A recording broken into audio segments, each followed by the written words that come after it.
So without further ado, please could I welcome Mel. Mel, would you like to come up and have a chat with us?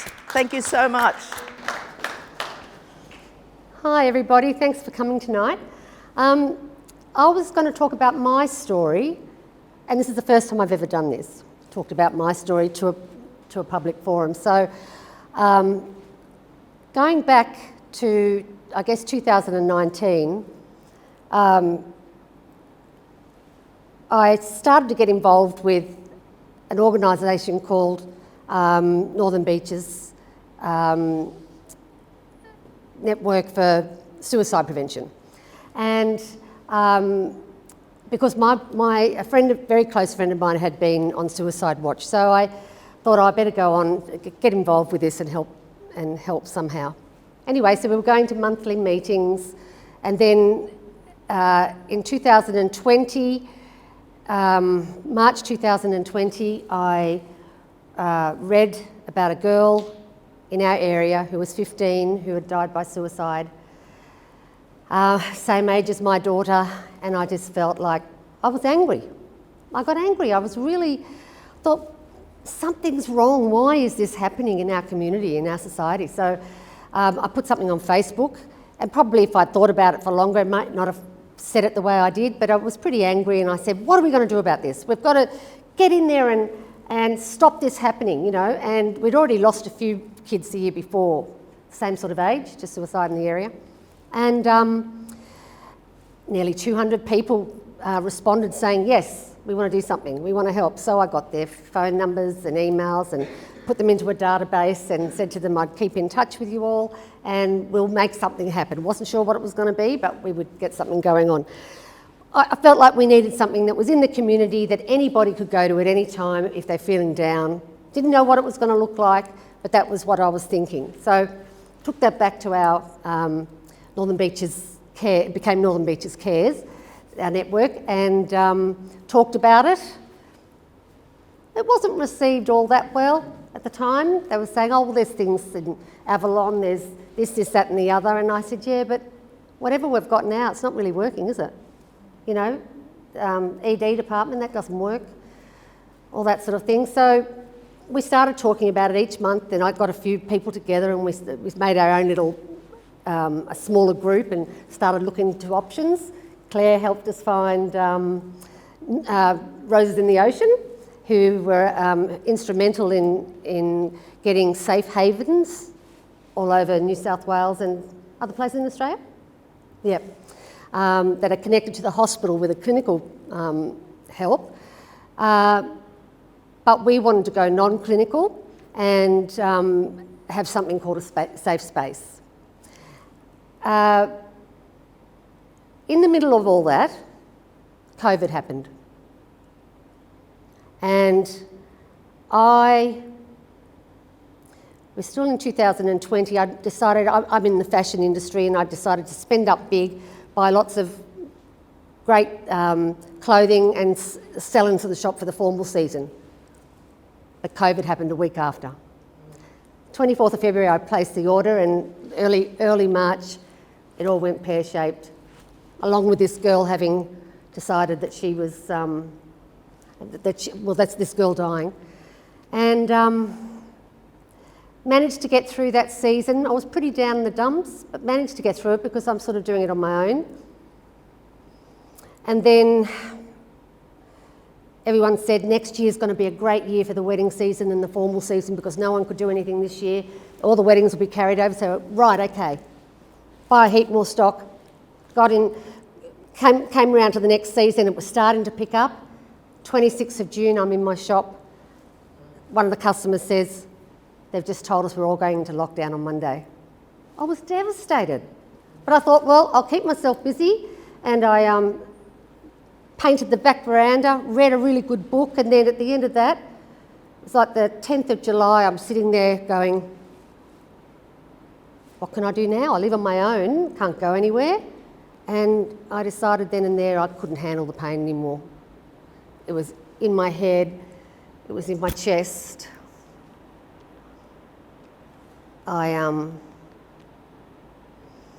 It was debilitating. I couldn't even after that, I couldn't think straight. I didn't know what to do, and I just went to the cupboard, found the endone, got a bottle of red, and I never drink on my own, and I downed all the pills, and I downed the bottle of red, and just waited to see what happened, went to sleep. And then the next thing I know, there's an ambulance. And what had happened was my daughter, my adult daughter, 38-year-old, she had come round to the house. I had everything locked up. I'd left a note. My dog was with me, I only had one then. All the curtains were drawn. I had no one staying downstairs. I thought the coast was clear. And my daughter turned up. "What have you done?" is what I remember hearing. And so there was a little bit of consciousness there, not a lot, but she rang the ambulance and I was in and out of consciousness, and they sectioned me, took me to Northern Beaches Hospital, and I was given drugs to help counteract what I'd taken through the IV and all that, and I guess I stayed in the hospital all day, and that night I wasn't allowed to leave because it was a weekend, Saturday that I did this, Saturday morning. It was a weekend, so because I was sectioned,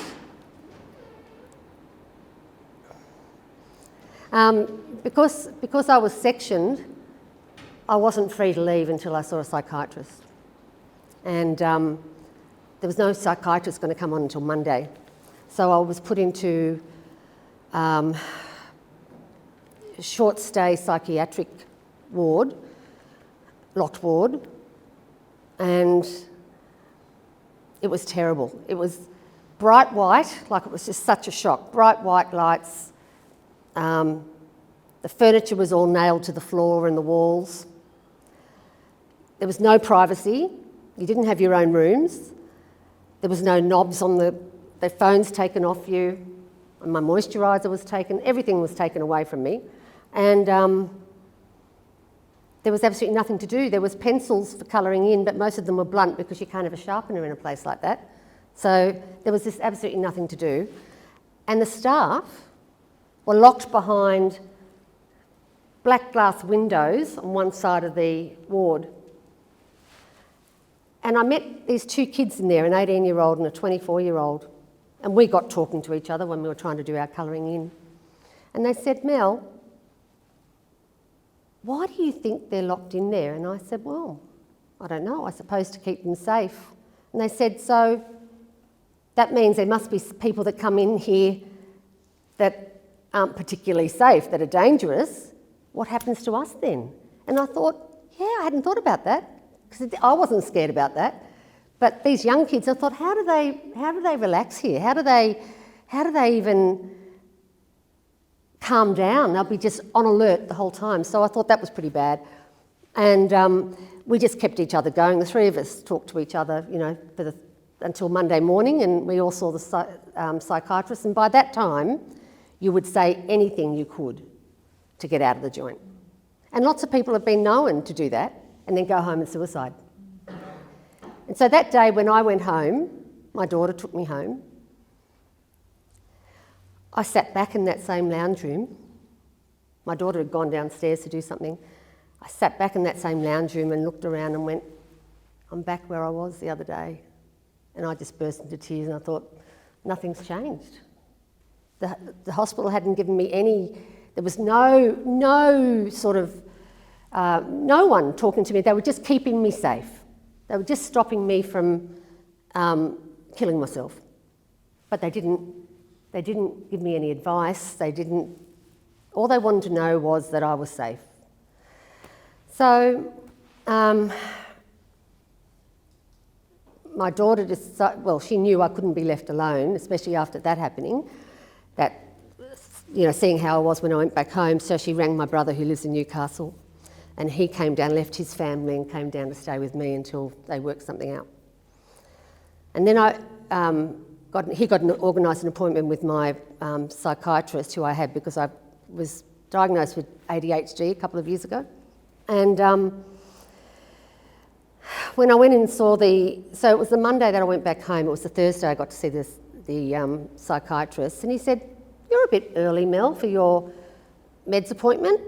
Why are you here?" And I said, "Haven't you been told?" And he said, "No, what?" And I said, "Well, I've been in hospital." And I told him the story, and he said, "That's why I'm not in the public hospital system." He couldn't believe it, because they were supposed to have passed on my information to my psychiatrist and to my local GP, neither of which they did. So there was no follow-up, basically no follow-up. So I could have died that week. You know, like they would have been too late if they rang me towards the end of the week, or I don't know. But anyway, so I was thinking about how is this possible that this is happening in our community, and started thinking more and more about what we need to do. But I had to keep myself safe at the time, and I ended up going into South Pacific Hospital for nearly a month, and because there was no psychologist to see. They're all booked out for 6 weeks, 6 months. You know, it was just ridiculous. So it was, my psychiatrist and my doctor got together, and they rang me every day, and they worked through it all and sorted it out and got me into this South Pacific. And for nearly a month I was safe, and I had lots of fun because we were still in COVID. So that I came out with you still couldn't catch up with friends, do anything. We were still in COVID. And so, so from then on, and I became, when I was in South Pacific, I started thinking, we need a safe place. This is like a safe place that I was in South Pacific in a way, you know. There were people being treated for alcohol and drug addiction, and not many people with depression, but every one of those people had struggled with suicidal ideation. And we were all being kept safe there, but having a social life in there at the same time and learning. It was full on studying and all that, so that was really good. And so when I came out and I went back to Northern Beaches Cares to our meeting, our monthly meeting, and I told them what had happened, and they finally said, yes, we need that safe place. I don't know if you were there that night, Aileen, but they said, yep, we need that safe space. Because I feel if that safe space had been there that morning, when I was feeling like absolute crap, because you don't want to, when you're in that, you don't want to talk to your family, you don't want to talk to your friends because you feel like you're a nuisance. If I'd known there was a place down the road that I could just walk into and know there'd always be someone there, they'd smile, be happy to listen to me, give me a cup of tea or something, and we could have a chat, I probably would have got past where I was feeling. Because you know, once you voice how you're feeling about something, it doesn't seem as bad as when it's going around and around and around and around in your head. So I realised then exactly what we needed. Every area, every community, like, you know, every 2 or 3 suburbs need to have something there for all people of all ages to be able to go to, and if they're in danger, whether that's danger of suiciding or danger of domestic violence or danger of being beaten up by your dad when he's off his face or whatever it might be, there needs to be a place where everybody can go to and know that they're safe. And that's what we've been working towards since then, the safe place. And it's been really helping me get through those demons in my head. And it reminds me too that once a person gets to that point that I got, ends up in hospital because they've tried to suicide, it's very easy to go back to that point again. It's much, much easier for your headspace to go, right, I'm getting to that again, I just don't want to be here anymore. But if we can get people before they get to that point when they're feeling crappy and they can talk it out, they're not going to get to that point and know how that feels, and that's what we want. We don't want them to get there. We really want to get to them before they get to hospital and all that crap goes on. And the hospital has, they've realised now that they can't even work with it because it's not a place for peace and quiet and calm and soft lights. The nurses are all frantically busy. They can't help that. That's just the way it is. So they haven't got time. People in this situation need time, calmness, just gentle people around them. Not, when I was lying there on the bed in ED, there was a security guard sitting there staring at me, and I thought, I didn't even know. I sort of said to one of the nurses, "What's he doing here?" And he said, "Oh, I'd make sure you don't do anything silly." And I went, wow, wouldn't it be better if you spent the money on having a social worker sitting there, or someone that would come and talk to you, put their hand on you? Because when people are feeling like that, they want people to hug them. They want to, tell them that they care, not be like that. So, that system has a lot to be answered for, and I really feel honestly that this alternative to that clinical idea of suicide prevention needs to be up and running pronto, like as soon as possible. We are losing, I don't know, we sort of tend to hear more about it now that we're doing what we're doing, but we are losing people every week. Last week, Friday week before last, it was a mother of 3 children. She lost her life to suicide. 2 weeks before that, we lost 2 33-year-old men, a guy that jumped off Whistler car park in broad daylight. Think of all the people that would have seen that, how many people need help with all of that. There was a 14-year-old girl died that week as well by suicide. A 56-year-old woman attempted suicide, but she survived it. She jumped, so I don't know how she is, whether she's managing. And another woman that rang me and said, "I heard that you might be able to give me some advice where to go. My daughter's in Northern Beaches Hospital. She tried to kill herself on Saturday night. This was Thursday, the following Thursday, and she said, they're sending us home today. My husband and I don't know what to do. And they haven't given us any referrals. They haven't told us do we just stay up all night and watch her? What do we do?" She said, "We're just petrified. We just can't go home like this." So only through our contacts, I was able to get her the service that she should have had at the hospital, which is the Way Back service that's supposed to come into the home and help them, get to services and all that sort of thing. So that's sorted, and she's now actually in a long-term place to recover. But there, at the same time, there was also another girl that was 15, local girl that's tried several times to kill herself the same week. So there's too much of it. There's too much of it, and all we're doing is talking about this stuff, and we need to actually do something about this. We really do need to do something about this. We've got so many ideas, but we need a space. We can't find a space. This is a beautiful space. This would be a great space, but it's council owned, and council would rather get the money in for this space, so there's not much we can do about that. But, we definitely need a space urgently to protect people, and for people to know that there's somewhere that they can go that they'll be safe.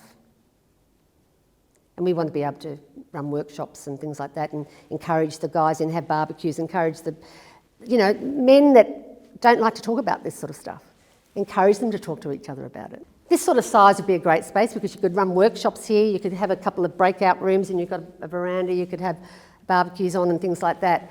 It needs to be a place we can call home and really make it homely and warm and comfortable, cosy and all that sort of thing for these people that come in the state that they're in. And we eventually want it to be open 24/7 so that people, night and day, don't have to look at their watch and go, I wonder are they open yet? What time, when can I go there yet? We're 24/7. If a kid's on his way to school and doesn't have any food for school, come in here and we'll give you some toast, breakfast, and get you off to school. All those sorts of, just what a community should be doing. They say it takes a village to raise a child. Well, that's what we should be doing. And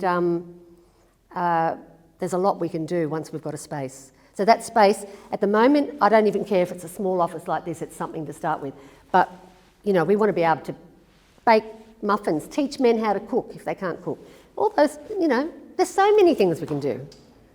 Once you've got the space, you can work out how to use it. But the hardest part is getting that space, because we live in an area where it costs a lot of money for every inch. Yeah, we need it to be close to public transport, well lit, be accessible for people with disabilities, and have parking. Because we don't want volunteers having to walk ages to their cars. We've been training the volunteers. We've actually now got 30, not training, interviewing. We've got 36 so far, which is fantastic. That's enough for us to be open 3 nights a week, having 2 or 3 people on staff at a time. So we want to get to 24/7, and that would be 80 volunteers that we need. If everyone does a minimum of 4 hours a fortnight, we need 80. I mean, I'd probably do more, some people would do more, but yeah, we need 80. And we can do that. It's been easy to get this lot that we've gotten, and once we're up and running, more and more people will come out of the woodwork and want to help us out with it. So we're getting there. So we've done that. We're starting our training this month. That'll all be done by the end of June, and we're ready to go. There you go. Please thank Mel. Thank you.